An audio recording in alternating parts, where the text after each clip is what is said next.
ولقد آتينا داود منا فضلا يا جبال أوبي معه والطير وألنا له الحديد أن اعمل سابغات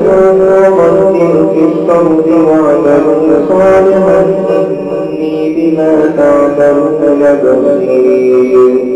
ولسليمان الريح غدوها شهر ورواحها شهر وأسلنا له عين القدر ومن الجن من يعمل بين يديه بإذن ربه ومن يزغ منهم عن أمرنا نذقه من عذاب السعير